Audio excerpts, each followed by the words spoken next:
Good morning, students. I hope you are watching the videos and completing your assignment. So last class we have studied about the principles of treatment.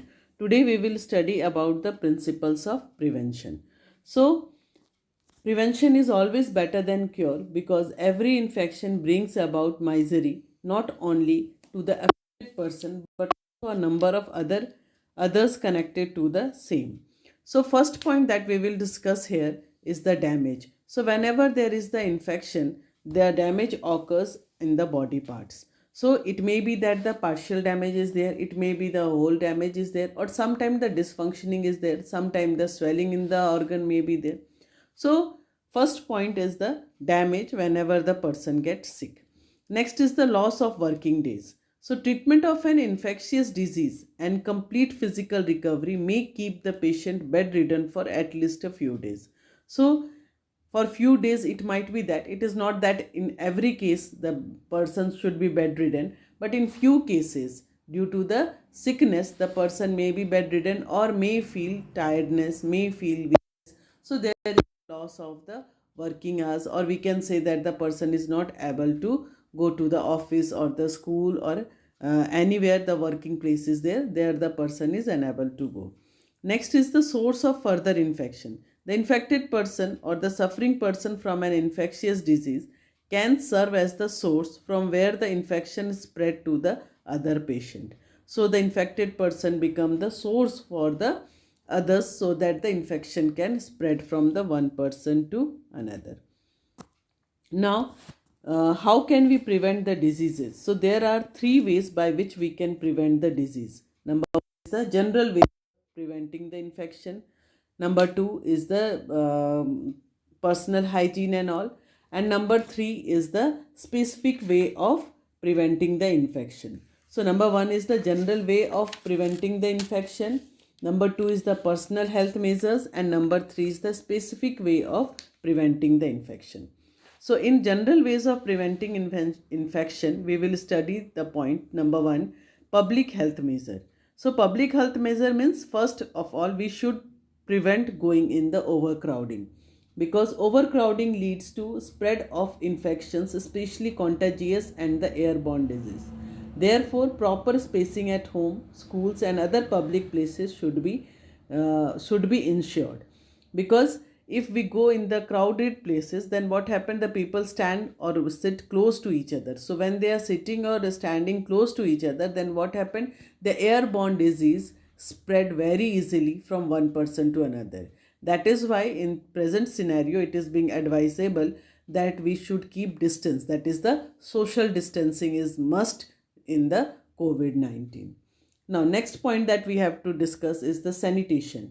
There should be proper garbage disposal, sewage disposal, over covering and cleaning of drains, and occasional spraying of insecticide.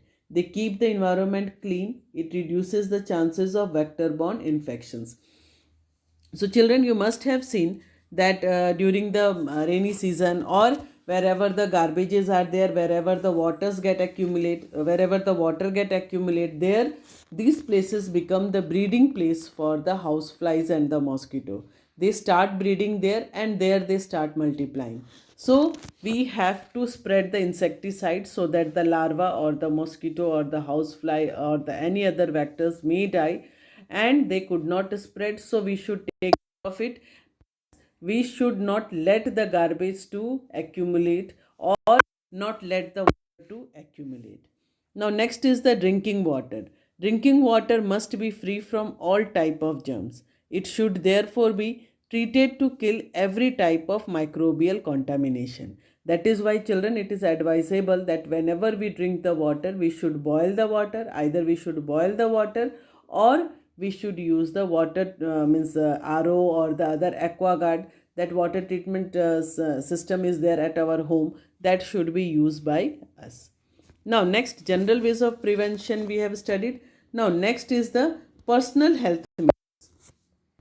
So in personal health measures we will study about the nutrition. Okay, so proper nutrition is required by us to keep our body healthy, because balanced diet provide all the essential nutrients like the carbohydrate, protein, fat, vitamin, mineral, water, and roughages. whereas the unbalanced diet causes the malnutrition. So proper nourishment maintains the health of all the body system, including the immune system. Now next is the proper habit. Our habit should means the habit is very important to maintain the health. So in that, first topic is clean food. So freshly purchased fruit and vegetable must be washed thoroughly with the clean water for removing the microbes, eggs, or the flies or the pesticide spread. So whenever we eat, we should eat the clean food. Next is the clean water. Drinking water must be clean. It should be free from the contamination and harmful chemical. Next is clean air. So it is essential for healthy living that the polluted air should not be there, because polluted air causes the many like the lung diseases like bronchitis, asthma, eye irritation, dizziness, etc. Next is the freedom from the addiction. So for the good health, we should not have any addiction. One should not have any addiction like the tobacco chewing, smoking, mouth throat, or the means this leads to the lung cancer. So this type of addiction should not be there. Now next topic that we have to discuss is personal hygiene. Personal hygiene means the cleanliness that keeps one free from the contamination. The important component of personal hygiene are regular bathing, brushing of teeth, washing hand before and after the meal, wearing of clean clothes, socks, handkerchief, etc. Next is the domestic hygiene. So in domestic hygiene means the cleaning the utensils immediately after use, proper dusting, sweeping, changing bed sheets, clothes, proper disposal of domestic wastes, etc. Next is regularity. Regularity is important to be regular in taking meal, having an interval between dinner and going to bed, timing of going to bed and getting up, etc. Next is exercise. Physical exercise is good habit for all age group because it improves the blood circulation. It improves the blood circulation, tone ups the muscles, open the sweat pore. So it is very important. Physical exercise are very important for every group of people.